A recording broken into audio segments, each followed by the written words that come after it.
안녕하세요. 올로바드 NFL 김민준, 유재경입니다. 네, 이제 10주차 리뷰로 돌아왔습니다.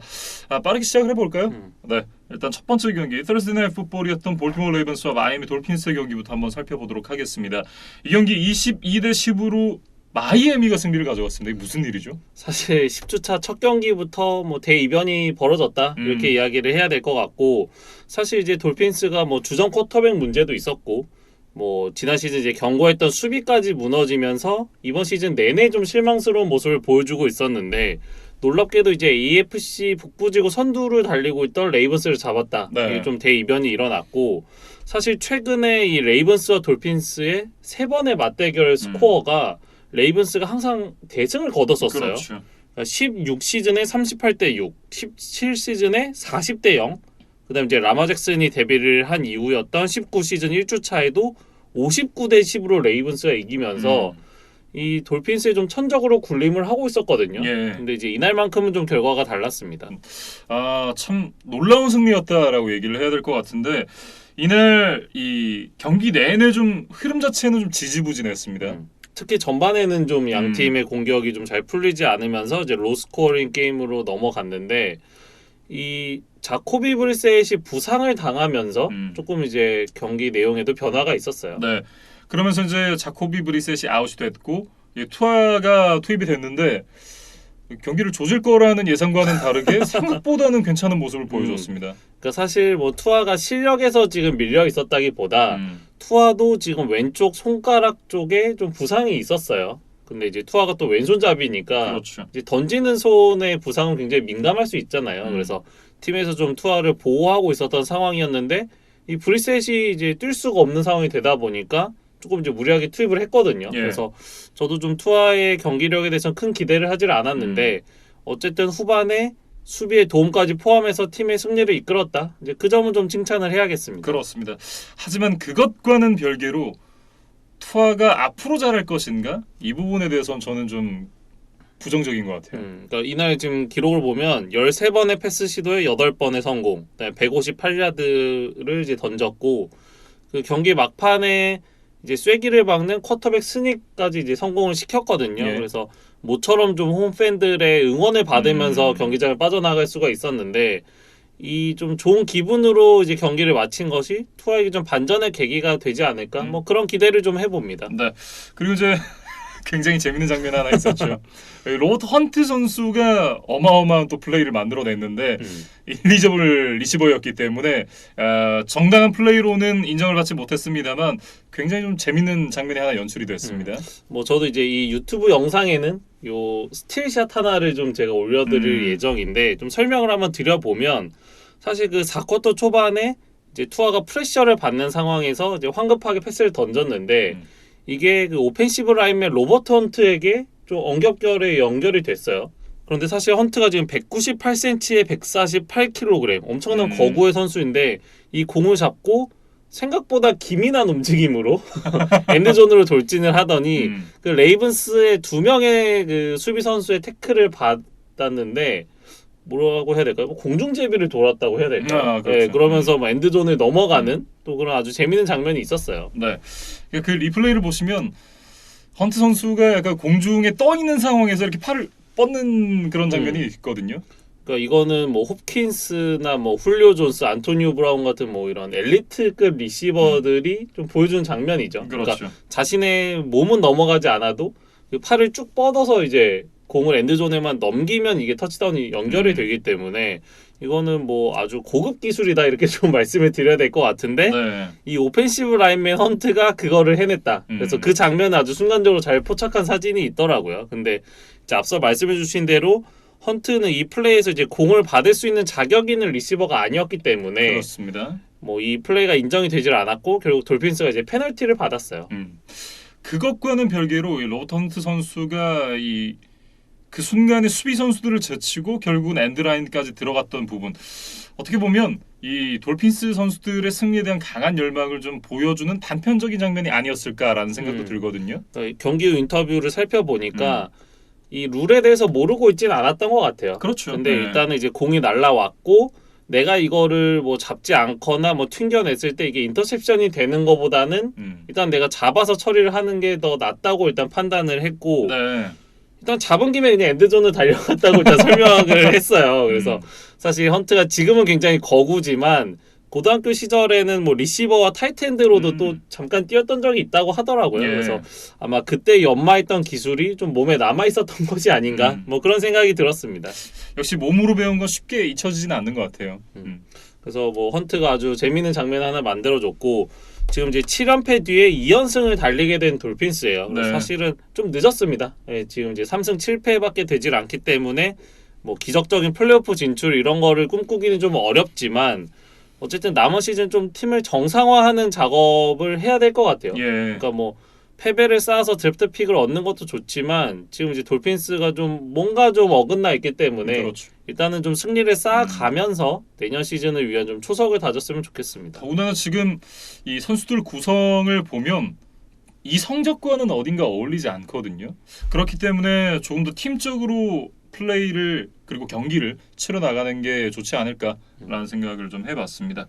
그리고 이제 레이븐스는 이날 이제 세컨더리 쪽에서 계속된 미스들이 나오면서 경기를 굉장히 어렵게 풀어갈 수밖에 없었는데 특히나 이제 이 빅플레이 두 방이 좀 치명적이었다라고 말씀을 드려야 될 것 같아요. 그러니까 사실 수비 앞서는 색을 4개, 그다음에 쿼터백 히트를 13번이나 할 정도로 이 브리셋과 투아를 압박하는 데는 나름 성공을 해줬어요. 예. 근데 결국에는 이 세컨더리 쪽에 좀 미스가 나왔다. 그래서 코너백과 세이프티 선수가 좀 겹치면서 이 상대 리시버 IGF 포드를 놓쳤고 이게 52야드 리시빙으로 허용된 장면이 하나 있었고 그다음에 이제 투아가 나온 이후에 알버트 윌슨이 이제 측면으로 돌아나가는 움직임이 있었는데 이거를 이제 후방에 있던 세이프티가 전혀 캐치를 하지 못하면서 이게 64야드짜리 빅플레이로 연결이 됐거든요. 네. 그래서 뭐 야구로 치면 뭐 내야 수비는 굉장히 견고했는데 외야에서 좀 공을 어이없이 두 번 빠뜨리면서 좀 비기닝을 허용했다. 뭐 히드랍 더 볼. 이런 네. 구도로 좀 경기가 흘러갔다. 이렇게 좀 설명을 드려보겠습니다. 어쨌든 이제 프런트 세븐은 제 역할을 해줬다라는 느낌이거든요. 이날 생 4개 쿼터백 히트가 13번이나 나왔으니까 사실 이 앞선 쪽에서는 제 역할을 해줬는데 말씀해 주셨던 대로 이제 뒷공간 세컨더리 선수들이 제 역할을 하지 못하면서 경기를 어렵게 풀어갈 수밖에 없었던 볼티모어 레이븐스였습니다. 어쨌든 이제 이 라마 잭슨 선수도 이 패배에서 좀 자유롭기는 어려울 것 같거든요. 뭐 스탯으로 봐도 43번의 패스 시도에 26번 성공, 238야드에 뭐 39 러싱 야드 정도니까 좀 평범한 기록이었다고 해야 될 것 같고 특히 이 서드 다운 컨버전 상황에서 14번 중에 2번밖에 성공을 하지 못했거든요. 네. 그러면서 좀 고비처마다 드라이브를 연장하는데 어려움을 겪었던 라마 잭슨이었습니다. 그리고 이제 세미 허킨스 선수에 대해서도 얘기를 좀 해봐야 될 것 같은데 세미 허킨스가 이제 칩스에서 뭐 넘버 3 리시버로서의 어떤 역할 사실 이제 리시버로서는 넘버 2긴 하지만 거기는 뭐 트래비스 켈시와 타이리 킬이 있으니까 사실 옵션으로서는 한 3번째 옵션이었거든요. 그런 점을 감안을 했을 때 이 선수가 지금 조금 더 기회를 부여를 받으면 더 나은 모습을 보여주지 않을까라는 기대가 있었을 레이븐스인데 사실 그런 모습은 좀 보이지 않고 있습니다. 그러니까 와킨스의 커리어를 좀 정리를 해보면 이제 빌스에서 데뷔를 했고 그 첫 2시즌에 평균 1000 리시빙 야드 정도로 했으니까 나름 좋은 모습을 보여줬습니다. 그렇죠. 그리고 칩스에서도 말씀해주신 대로 이제 3번 옵션 정도에 머물러 있었지만 그래도 좀 요소 그러니까 게임이 풀리지 않을 때 나름 빅플레이들을 한 번씩 해주는 그런 좀 알짜 같은 모습이 있었거든요. 예. 그래서 레이븐스에서는 좀 더 좋은 환경에서 더 많은 야드를 쌓아가지 않을까 했는데 이번 시즌 지금까지 보여주는 모습은 사실 굉장히 실망스러워요. 그래서 그렇죠. 지금 부상 때문에 뭐 경기 출전도 6경기에 그치고 있고 채 300야드가 되질 않으며 터치다운은 지금 하나도 없거든요. 네. 그러니까 뭐 와킨스에게 아주 많은 돈을 준 거는 아니지만 레이븐스가 기대했던 모습은 아니다. 그리고 이날 경기에서도 사실 4쿼터 초반에 결정적인 펌블 턴오버를 범하면서 이게 제이비언 하워드의 리턴 터치다운으로 연결이 되고 말았거든요. 예. 그래서 이날 패배의 빌미를 또 제공한 것도 와킨스였다. 이렇게 좀 정리를 하겠습니다. 그렇습니다. 네, 그리고 이 지구 선두 경쟁이 굉장히 치열한 AFC 북부지구인데 공교롭게도 지금 벵갈스가 바이위크를 가진 가운데 지금 세 팀이 모두 승리를 거두지 못했습니다. 뭐 저희가 뒤이어 이야기를 예. 하겠지만 뭐 스틸러스나 브라운스도 좀 좋지 않은 결과들을 받아들였기 때문에 뭐 집에서 보고 있던 벵갈스가 좀 승자였다 이번 그렇죠. 주는 네, 그렇게 예. 좀 정리를 해야 될 것 같고 레이븐스의 남은 스케줄들을 좀 살펴보면 지금 현재 반 게임 차 1위를 달리고 있기는 하지만 지구 라이벌들과 5경기나 남아 있어요. 그리고 실제로 치렀던 한 경기도 벵갈스에게 대패를 당했기 때문에 이 지구 라이벌들과의 경기가 좀 까다롭다. 혹시 여기서 좀 여러 차례 미끄러진다면 지금 이제 위치하고 있는 1위 자리도 좀 위험할 수 있다. 그런 정리를 좀 하겠습니다. 네, 이렇게 볼티모어 레이븐스와 마이애미 돌핀스의 경기 살펴봤고요. 다음 살펴볼 경기는 클리블랜드 브라운스와 뉴잉글랜드 패트리어츠의 경기입니다. 45대7 패트리어츠가 승리를 가져갔습니다. 이 경기도 사실 저희 승부 예측의 대상 중에 하나였는데 또 많은 분들이 이 브라운스에게 좀 속으면서 네. 줄줄이 좀 탈락의 고배를 좀 마셨던 경기였습니다. 오프닝 드라이브에서 터치다운을 허용한 이후에 45연속 득점을 만들어냈었던 패트리어츠였고요.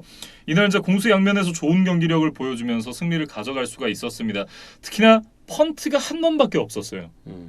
그러니까 그만큼 좀 맥 존스를 위시한 이 패트리어츠의 오펜스가 드라이브를 길게 연장하고 어쨌든 득점으로 연결시키는데 아주 좋은 모습을 보여줬다. 그렇게 좀 칭찬을 해야겠습니다. 예, 특히나 이날 이 맥 존스 선수를 칭찬을 하지 않을 수가 없는데요.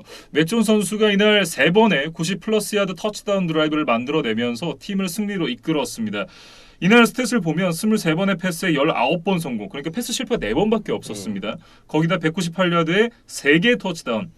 패스 레이팅이 142.1이었으니까 굉장히 좋은 모습을 보여줬다라는 게 이제 스탯으로 나오고 있고 그러면서 4쿼터에 조기 퇴근을 했습니다.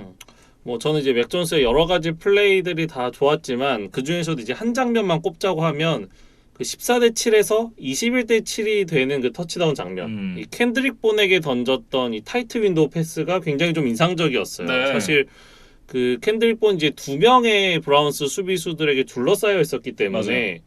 좀 굉장히 어려웠거든요. 그래서 저쪽으로 던지면은 이게 턴오버로 이어지지 않을까? 저는 이제 그런 생각을 하면서 봤는데 아주 그 미세한 틈을 뚫고 정확하게 패스 연결했다. 맞아요. 물론 캔드릭 본도 잘 잡았지만 그래서 맥 존스가 좀 한 단계 더 성장을 한 모습을 보여줬습니다. 네. 그리고 제 기억이 맞으면 그 드라이브가 이 1야드도 아니죠. 이 하프야드에서 시작을 했던 드라이브였거든요. 그러니까 이제 99야드 혹은 99야드 반에 나아가서 네. 이제 터치다운을 완성했었죠. 이게 1야드 지점에 이 펀트가 핀이 됐고 거기다가 반칙을 범하면서 이제 반야드를 다시 물러났던 패트리어츠인데 그렇게 99.5야드를 나아가서 결국은 터치다운을 만들어냈다는 부분 저는 지켜보면서 굉장히 뿌듯했습니다. 그리고 이 상대가 또 뭐 마일스 게럿이 버티고 있는 브라운스였기 때문에 이 패트리어츠 팬들에게는 조금 더 기쁜 소식이 아니었을까 싶고 예. 사실 이날 그 데미안 해리스가 뇌진탕으로 나오지를 못했는데 4라운드에 뽑은 신인 러닝백 라몬드레 스티븐슨이 깜짝 활약을 해줬던 것이 또 기가 막힌 결정적이었어요. 활약을 해줬습니다. 이날 이제 라몬드레 스티븐슨 선수가 20번의 캐리로 정확히 100야드를 가면서 평균 5야드의 러싱을 해줬습니다. 거기에 2개의 터치다운까지 기록을 하면서 팀의 승리에 크게 공헌을 했는데요. 그리고 이 선수까지 터지면서 올해 드래프트가 대박이 났다. 이런 평가를 좀 하고 싶은데 1라운드에서 뽑았던 쿼터백 맥 존스 지금 잘하고 있죠. 그리고 2라운드에서 뽑았던 이 디펜시브 태클 이 크리스찬 발모 굉장히 좋은 모습 보여주고 있고 그리고 여기에 이 라몬드레 스티븐슨 선수까지 이 경기에서 좋은 모습을 보여주면서 이번 드래프트는 대성공이다. 벨리책답지 않다라는 얘기를 하고 싶습니다. 사실 벨리책 단장이 좀 이 드래프트에는 늘 약한 모습을 보여준다는 평가가 있었는데 적어도 이번 시즌 지금 뽑았던 신인 선수들은 요소에서 아주 좀 깨소금 같은 활약을 해주고 있습니다. 예. 그래서 사실 패트리어츠의 오펜스 뎁스 차트를 보면 뭐랄까요 각 포지션에서 그렇게 엘리트 플레이어의 뭐 면모를 보이는 선수는 없어요. 사실 없죠. 메인 네. 밸류나 뭐 지금까지 커리어로 보면 그런데 이 패트리어츠가 좀 하나의 팀으로 하나의 유기체로 좀 잘 움직이면서 좀 대량 득점을 만들어내는 경기가 점점 늘어나고 있습니다. 그리고 이제 다시 경기로 돌아가서 이날 이제 러싱에서는 라몬드레 스티븐슨 선수가 좋은 모습을 보여줬다라고 말씀을 드렸고 리시빙에서는 켄드릭 본 선수가 또 좋은 모습을 보여줬습니다. 이날 98 리시빙 야드에 터치다운 하나를 기록을 한 것뿐만 아니라 이 3번의 캐리로 43 러싱 야드를 또 기록을 하면서 러싱에서도 좋은 모습을 보여줬거든요. 우리가 이제 나이너스 경기를 볼 때 디보 세뮤얼 같은 선수가 그 쿼터백으로부터 정말 짧은 이제 토스 패스를 받아서 이렇게 뭐 많은 야들 전진하고 이런 모습들을 종종 보는데 네. 켄드릭 본이 이날 좀 그런 모습을 음. 보여줬던 것 같고 사실 수비도 지금 5개의 색, 10번의 쿼터백 히트로 이 케이스 키넘과 베이커 메이필드를 압박하는 데 좀 성공을 했습니다. 네. 굉장히 좀 흡족한 승리였다. 음. 왜냐면 이 클리블랜드 브라운스가 지금 상황이 좋지 않다고는 하지만 강팀으로 분류가 되는 팀이잖아요. 그런 팀을 잡았다라는 것이 패트리어츠에게는 굉장히 의미가 있다라는 생각이 들고 실제로 이 시즌 초반에 흐름이 좋지 않았던 반면 시즌 후반으로 넘어오면서 이 강팀들을 계속해서 잡아내고 있는 패트리어츠잖아요. 그런 측면에서는 시즌 후반이 조금 더 기대가 되고 지금 이대로 시즌이 끝나게 된다면 패트리어츠가 이제 포스트 시즌에 진출을 하게 되는데 벌써부터 좀 기대가 됩니다. 예. 사실 저희가 지난주에 뭐 AFC 잠깐 정리를 했지만 이제 지금 시점에서 이야기를 해보면 정말 빌스와 좀 지구 우승을 이렇게 다툴 수 있는 자격을 좀 갖춘 것 같다. 아직은 아닙니다. 아직 아닌가요? 네, 아직은 아닙니다. 왜냐하면 사실 지금 빌스랑 맞대결을 반게임차밖에- 안 했잖아요. 네. 예. 아직 반 게임 차밖에 안 나는데 이전에는 조금 이제 쉬운 팀들을 많이 만나서 뭔가 이제 비슷한 승률을 기록을 했다면 지금 차저스와 브라운스까지 잡아냈기 때문에 이제 한번 빌스랑 한번 붙어볼 수 있는 좀 자격을 갖춘 팀이 아닌가. 저는 좀 그런 생각이 들고 예. 이제 다음 주에 짧은 휴식 후에 이제 펠컨스와 떨스데이 나이트 풋볼을 치릅니다. 그렇죠. 근데 어쨌든 상대가 애틀랜타니까 조금 이제 편안한 마음으로 패트리어츠 팬들이 보셔도 되지 않을까. 네. 좀 그렇게 슈퍼볼 말씀을- 50일의 리매치죠. 네. 항상 이 패트리어츠가 펠컨스에게 좀 강했던 것 같아요. 예. 네, 뭐 자주 만나는 매치업은 아니었지만 그러니까 좀 자신감 있게 또 이 경기에 나설 수 있지 않을까 생각을 해봅니다. 마침 제가 그날 쉬는 날이거든요. 굉장히 기쁜 마음으로 기대를 하고 있습니다. 그리고 이제 이날 대패를 한 브라운스 이야기를 해보면 결국에 이제 오펜스 핵심 닉 첩이 코로나 확진을 받으면서 이날 경기 결장했던 것이 가장 좀 큰 페인이었던 것 같아요. 예. 그래서 뭐 오프닝 드라이브까지는 좋았지만 그 이후에 전혀 추가점을 내지를 못했고 그럼 이제 닉 첩과 카리먼트가 없으니까 이제 베이커 메이필드가 뭔가 역할을 해줘야 되는데 이날 뭐 73야드 1개 터치다운 1개 인터셉션 굉장히 부진했고 또 경기 중에 이제 부상까지 당하면서 네. 이제 도중에 교체되는 또 그런 아픔도 있었습니다. 그렇습니다. 맷 주돈 선수에게 태클을 당하는 과정에서 지금 무릎 부상을 입고 케이스 키넘 선수와 교체가 됐었는데 다행히 큰 부상은 아니라고 합니다. 그리고 이제 다음 주에 아마도 선발로 나설 수 있지 않을까 이런 예상들이 조금씩 나오고 있는데 그 부분은 다시 한번 지켜봐야 될 것 같습니다만 어쨌든 큰 부상이 아니라는 점 다행이라고 봐야 될 것 같고요. 이날 사실 저는 경기 내내 디어네스트 존슨 선수를 제외하고 나면 브라운스의 선수들이 잘 보이지 않는다라는 생각을 했었거든요. 브라운스가 이제 대패를 했기 때문에 뭐 당연히 여러 지표가 좋지 않지만 예. 이제 서드다운 컨버전도 지금 11번 중에 한 번밖에 성공을 하지 못했어요. 맞아요. 그래서 지금 맥 존스가 9번 중에 7번을 성공했던 것과 굉장히 대비되는 모습이었다. 그래서 메이필드와 키넘 어떤 선수도 좀 브라운스의 공격을 풀어주질 못했다는 생각이 들고 네. 이제 디어니스트 존슨 말고 다른 선수가 안 보였다고 하시니까 저도 좀 비슷한 관점에서 자비스 랜드리에 대한 자료를 좀 가지고 와봤어요. 사실 랜드리가 항상 이제 개근상을 해주는 선수였는데 이번 시즌에 좀 결장 기간이 있었죠. 그리고 이제 7주 차에 돌아와서 지금 4경기를 치렀는데 그 4경기 평균 성적이 35야드고요. 네. 터치다운은 지금 하나도 없습니다. 음. 그래서 사실 극단적으로 좀 러싱 공격에 의존을 하고 있는 브라운스가 이렇게 러닝백들이 빠졌을 때 좀 패싱 공격을 이끌어줘야 되는데 랜들 같은 선수가 지금 그 역할을 못 해주고 있다. 네. 그렇게 좀 말씀을 드리겠습니다. 어쨌든 이 부진한 경기력에서 어떻게 좀 반전을 만들어낼 수 있을지 한번 지켜봐야 될 것 같고요. 브라운스는 이제 다음 주에 라이온스와의 경기를 이어가게 됩니다. 라이온스가 지금 스틸러스를 상대로 패배를 하지 않으면서 지금 11월에 무패 행진을 이어가고 있거든요. 바이위크와 무승부. 네. 뭐 어쨌든 이 라이온스 상대로 어떤 경기를 펼칠지 한번 지켜봐야 될 것 같습니다. 이렇게 이 클리블랜드 브라운스와 뉴잉글랜드 패트리어츠의 경기 살펴봤고요. 다음은 애틀랜타 팔컨스와 댈러스 카우보이스의 경기로 이어가 보겠습니다. 43대3 댈러스 카우보이스가 대승을 거뒀습니다. 그러니까 제가 ESPN 기사를 많이 참조를 하는데 프레스캇 앤 카우보이스 백 온 트랙이라는 기사의 제목이 있었어요. 다시 궤도로 돌아왔다. 네. 뭐 이런 얘기죠. 그러니까 지난 경기에서 좀 궤도로 이탈했었던 닥 프레스캇과 댈러스가 이날 경기 이제 애틀랜타를 상대로 분풀이를 하면서 좀 정상 궤도로 돌아왔다. 그렇게 좀 이해를 하시면 될 것 같고 네. 2000년에 애리조나 카디널스와의 경기 이후에 337경기 만에 40점 차 이상의 대승을 거뒀던 뭐 그런 아주 깔끔한 경기였습니다. 이게 337경기라고 얘기를 하면 사실 야구 시즌으로 하면 2시즌도 안 되거든요. 그렇죠. 근데 이게 풋볼 경기가 한 시즌에 더군다나 16경기 있던 시절이잖아요. 그걸 감안하면 와 진짜 말도 안 되게 오래됐다. 21년 만입니다. 2000년이니까. 예, 그래서 사실 마이크 메카시 감독이 이날 좀 승리에 대한 의지를 강하게 드러냈는데 그게 어디서 좀 나타났냐면 코인 토스를 이겼는데 디퍼를 안 했어요. 네, 전반전 선공을 선택을 하는 모습을 보여줬어요. 그래서 이거는 결국 경기 초반부터 선취점을 내고 강하게 상대를 몰아붙이겠다는 좀 의지를 표현한 거거든요. 그래서 선수들도 그 뜻에 따라서 좀 잘 실행을 해주면서 이날 경기가 좀 원활하게 풀렸습니다. 네. 오프닝 드라이브부터 터치다운을 만들어내면서 스노볼을 굴려갈 수 있었던 댈러스 카우보이스였고 참 이 CD 램 선수가 얼마나 좋은 선수인가를 다시 한번 또 볼 수 있는 경기였습니다.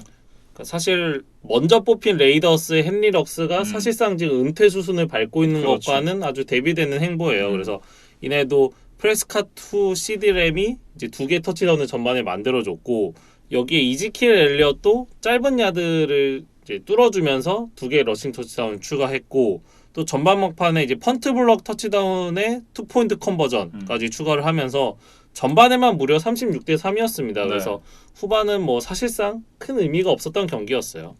사실 이제 지난주에 이 펀트 블락은 만들어냈었는데 이걸 또 퍼스트 다운으로 연결을 시켜줬던 댈러스 카우보이스 사실 트라우마가 남을 법한 플레이였는데 뭐 이 경기에서는 제대로 이 펀트 블락을 만들어내고 결국 이제 터치다운까지 만들어내면서 그런 어떤 트라우마까지도 한번 씻어낼 수 있는 뭐 그런 경기가 아니었나라는 생각을 좀 해봤고요. 네. 그 부분이 이제 굉장히 그 댈러스 팬들에게는 또 기분 좋은 일이었을 것 같고 뭐 이제 다른 선수들도 좀 얘기를 해보면 이제 CD 램이 앞서 뭐 2개 터치다운 그다음에 이제 94야드로 잘해줬고 마이클 갤럽이 정말 오랜만에 돌아왔어요. 네. 사실 개막전 이후에 한 경기도 출장을 하지 못하다가 드디어 10주 차에 돌아왔거든요. 그래서 3개 캐치 42야드니까 뭐 아주 빛나는 활약은 아니었지만 복귀 전 치고는 좀 무난한 모습이었다고 이렇게 설명을 드리겠습니다. 네, 특히나 굉장히 의미가 있었다라는 생각이 드는 것 중에 하나가 이 댄 퀸 디펜시브 코디네이터가 원래 펠컨스의 감독이었다가 지난 시즌에 해임이 됐잖아요. 그렇기 때문에 이 펠컨스의 공격에 대해서 사실 누구보다 잘 알고 있는 사람이고 그 자신을 버린 펠컨스를 상대로 완벽하게 또 복수에 성공을 했습니다. 그러니까 지금 43득점에 이제 우리가 좀 눈이 많이 가지만 사실 이 3실점밖에 안 했다는 것도 분명히 주목을 할 필요가 있어요. 그렇죠. 그래서 이날 댄퀸 디펜시브 코디네이터가 이끄는 수비가 상대에게 퍼스트 다운을 단 11개밖에 안 줬고 서드 다운 컨버전 수비에서 11번 중에 한 번만 허용. 네. 그러면서 지금 3실점으로 완벽하게 막아냈거든요. 그래서 사실 뭐 애틀랜타가 카일 피츠나 뭐 코데르 패터슨 같은 선수들이 추가가 되기는 했지만 그래도 일단 맷 라이언의 패싱 게임 위주의 어떤 스킴이라는 거는 변함이 없어요. 그래서 댄퀸 감독이 그거를 좀 정확하게 꿰뚫고 아주 잘 막아낸 것으로 보입니다. 네. 그리고 이제 수비 쪽에서도 3개 인터셉션을 만들어냈는데 이진만 의원이 굉장히 칭찬을 많이 했었던 볼 호크 트레븐 딕스 선수가 이날도 인터셉션 하나를 만들어내면서 벌써 시즌 8번째 인터셉션을 기록을 하게 됐습니다. 그러니까 지금 댈러스가 9경기를 치렀는데 벌써 8번째거든요. 네. 그래서 이거를 뭐 한 시즌에 이 페이스를 이어간다고 하면 지금 15개 정도의 페이스로 가고 있어요. 예. 근데 이거는 NFL 역대 단일 시즌 최다 인터셉션 신기록을 세울 수 있는 페이스다. 그렇죠. 네, 그래서 기록을 살펴보면 1952년 당시에 이제 나이트 트레인 레인으로 불리는 코너백 리차드 레인이라는 선수가 있었는데 네. 이 선수가 이제 신인 시즌에 14개의 인터셉션을 기록했던 것이 NFL 역대 기록으로 남아 있거든요. 근데 지금 딕스가 물론 한 경기가 더 늘어난 어떤 프리미엄을 받기는 했지만 15개의 페이스로 가고 있다는 거는 참 대단하고 그렇죠. 만약에 정말 신기록을 세울 수 있다면 뭐 지금 마일스 게럿이나 TJ 와트도 있지만 이 역대 신기록이라는 상징성을 무기로 뭐 DPOY 한번 도전할 수도 있지 않을까? 뭐 그런 기대도 좀 해봅니다. 어쨌든 2년 차부터 지금 디펜시브 플레이어 오브 더 이어 후보에 올랐다는 것. 뭐 이거 자체가 굉장히 대단한 일이죠. 그래서 딕스가 이 인터셉션을 몇 개를 더 추가할 것인가가 이번 시즌 댈러스 경기를 보는 또 다른 관전 포인트가 되지 않을까 싶고. 와, 그렇게 되면 지금 마이카 파슨스가 디펜시브 루키 오브 더 이어 강력한 후보 중에 하나잖아요. 디펜시브 플레이어 오브 더 이어와 디펜시브 루키 오브 더 이어가 댈러스에서 한꺼번에 나올 수도 있겠습니다. 만약 정말 그렇게 된다면 이 댄퀸 디펜시브 코디네이터에게 좀 표창을 줘야 되지 않을까. 예. 제리 존스 구단주가 뭐 그런 생각을 좀 해보고. 이날 사실 댈러스의 그 키커 그렉 주얼라인이 이제 코로나 리저브 리스트에 올라가면서 이날 결장을 했어요. 그렇기 때문에 만약에 접전 상황에서 필드골을 차야 되는 상황이 오면 어떻게 될까 좀 걱정을 하면서 봤는데 뭐 공격과 수비 선수들이 필드골을 찰 상황 자체를 만들어주질 않았다. 네. 그러면서 댈러스가 이 어떤 작은 불안 요소마저도 잘 지워내면서 뭐 완벽한 경기를 펼쳤습니다. 네, 펠컨스 얘기로 좀 넘어가 보죠. 일단 이 구영래 선수의 필드골이 유일한 득점이었던 펠컨스였는데 사실 이 모멘텀이 넘어가게 된 계기를 한번 살펴보면 이 7대3 상황에서 필드골 기회가 있었는데 이게 포스다운 컨버전을 시도를 하다가 그대로 턴오버가 됐거든요. 그 상황을 좀 살펴보면 상대 진영 32야드 지점에서 포스 앤 세븐이었거든요. 네. 그러니까 만약에 구영희 선수에게 킥을 맡기게 되면 50야드 이상의 필드골을 좀 시도해야 되는 상황이었고 아니면 이제 맷 라이언이 7야드를 전진을 해줘야 되는데 이 라이언에게 공격을 맡겼다가 실패를 했단 말이죠. 예. 그러다 보니까 현지 중계진도 이 플레이 콜링에 대해서는 좀 의문을 제기를 하더라고요. 그래서 벤치에 있는 이제 구영희 선수의 원샷도 좀 잡아주고 그다음에 이제 자막으로 구영희 선수가 이제 최근 50 플러스 야드 필드골을 11번 연속 성공하고 있다. 이런 이제 자막도 좀 표출을 하더라고요. 예. 그래서 뭐 그 뜻은 이제 결국 그냥 필드골을 찼어야 되는 게 아니냐. 물론 결과론적이지만 이제 그런 이야기를 좀 하고 싶었던 것 같고 물론 뭐 이 플레이 콜링 때문에 승패가 바뀌었다고는 생각은 하지 않지만 예. 여기서 그냥 안전하게 필드골을 차고 조금 더 이제 추격을 하면서 갔으면 이런 좀 굴욕적인 대패는 안 당하지 않았을까 그런 생각을 저도 좀 하게 됩니다. 네. 펠컨스 입장에서도 굉장히 굴욕적인 패배였고 앞서 댈러스가 2000년 이후에 처음으로 40점 차 이상의 대승을 거뒀다라고 말씀을 드렸었는데 펠컨스 입장에서도 살펴보면 2004년 이 캔자스시티 칩스전 이후에 처음으로 40점 차 이상의 패배를 당하게 됐거든요. 이게 지금 273경기 만에 있었던 일이라고 하더라고요. 그래서 뭐 댈러스만큼 오래된 건 아니지만 네. 펠컨스도 정말 좀 구단 역사에 남을 만한 좀 대패를 당했다 이렇게 이야기를 해야 될 것 같고 좀 이제 다음 주에 맷 라이언이 이제 뉴잉글랜드 패트리어츠를 다시 만날 예정이거든요. 그렇죠. 근데 지금 과거 상대 전적이 좀 안 좋기 때문에 좀 걱정이 됩니다. 네. 통산 패트리어츠와의 대결에서 사전 전패를 기록을 하고 있는 맷 라이언이고 패트리어츠를 만났을 때 뭐 좋은 기억이 별로 없었고 반대로 그건 바꿔서 얘기하면 패트리어츠에게는 좋은 기억만 있었다라는 얘기 되거든요. 근데 이런 거를 저는 굉장히 조심해야 된다라고 보는 게 이런 안 좋은 기록들이 이어지고 있지만 언젠가는 깨지게 돼 있거든요. 네. 그런 경기가 다음 주에 나올 수도 있다. 그렇기 때문에 이제 패트리어츠 입장에서는 방심해서는 안 된다라는 말씀을 좀 드리고 싶습니다. 그래서 빌 벨리책 감독이 이제 멜 라이언에 대한 파이법을 잘 알고 있으니까 그거를 좀 그 노트를 좀 다시 꺼내 들어서 이 펠컨스 분석이 좀 나서야 될 것 같습니다. 네, 이렇게 댈러스 카우보이스와 애틀랜타 펠컨스의 경기 살펴봤고요.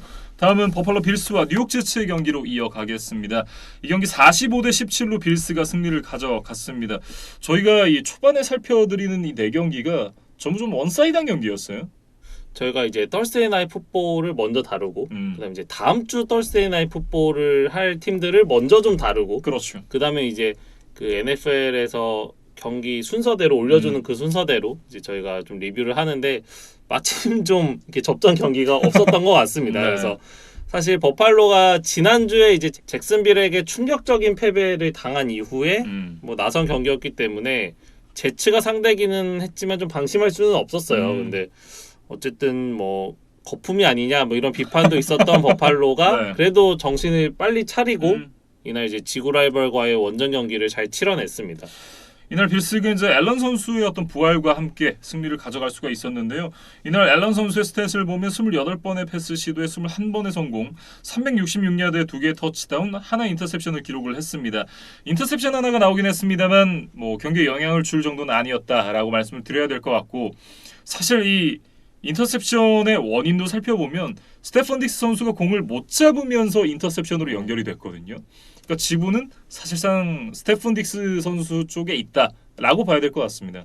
그러니까 앨런이 사실 이번 시즌 좀 기복이 있는데 적어도 이날만큼은 좀 좋은 쪽으로 그게 발현이 됐고, 물론 이제 앞서서 뭐 인터셉션에 책임이 있다고는 했지만 스테판 딕스나 뭐 게브리얼 데이비스 같은 선수들도 좀 좋은 모습을 보여줬어요. 예, 이날 스테펀 딕스가 162야드의 하나의 터치다운, 게이브리얼 데이비스가 3개 캐치 105야드를 만드는 대활약을 보여줬고요.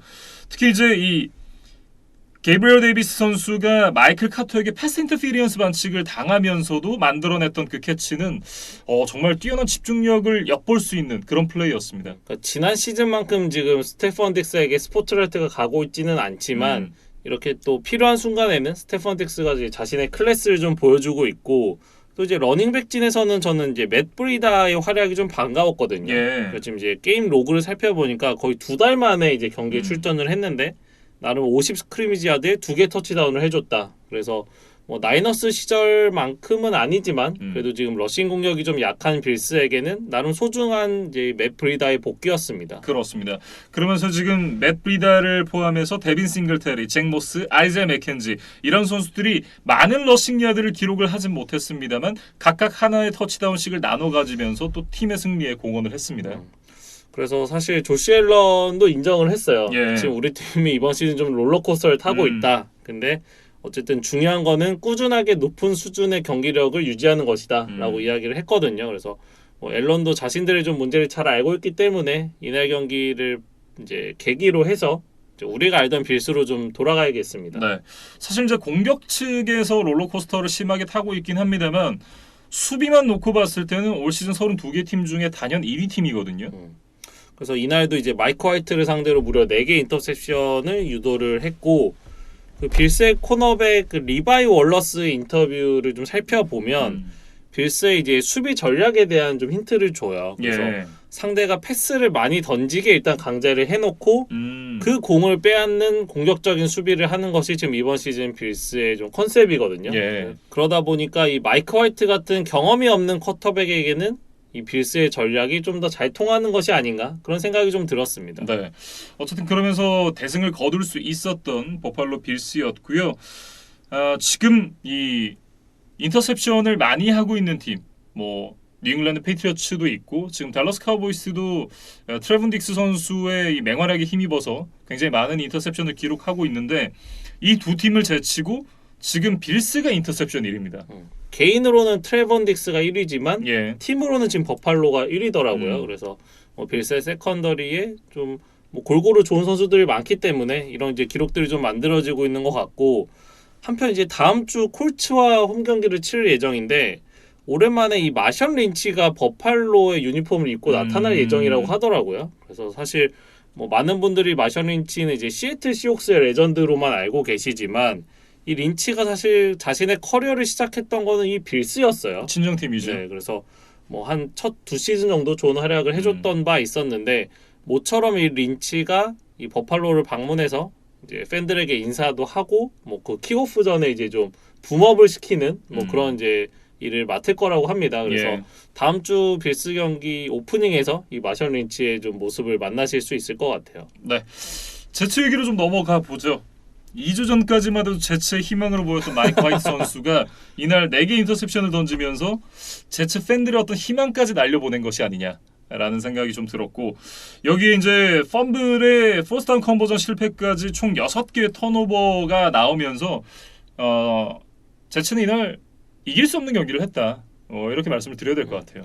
저도 이제 이 마이크 화이트의 신데렐라 스토리가 벌써 끝난 건가 뭐 이렇게 좀 적어왔는데, 사실 이제 경미한 부상이 좀 있었고 이날 뭐 복귀를 해서 선발 출장을 하기는 했지만 빌스의 공격적인 수비에 크게 당황하면서 뭐 제 모습을 전혀 보여주지 못했다 그렇게 좀 이야기를 해야 될 것 같고, 지금 이제 원래 선발이던 잭 윌슨의 복귀가 좀 임박했다는 이야기가 나오고, 그렇죠. 또 이날 그 막판엔 또 조 플라코의 모습도 잠깐 나왔어요. 맞아요. 그래서 이 세 선수 중에 어떤 선수가 다음 주 제츠의 선발 쿼터백으로 나올지는 좀 지켜봐야 될 것 같습니다. 네, 결과적으로 이제 이날 제츠가 45실점을 하긴 했는데 사실 이렇게까지 점수가 벌어진 건 이 후반전 시작과 동시에 3연속 인터셉션을 던졌던 마이크 화이트의 책임이 좀 크다라고 말씀을 드려야 될 것 같고 전반 막판까지 거의 뭐 이 투미닛 드라이브가 시작되기 전까지만 해도 빌스를 10점으로 막고 있었던 제츠의 수비진이었거든요.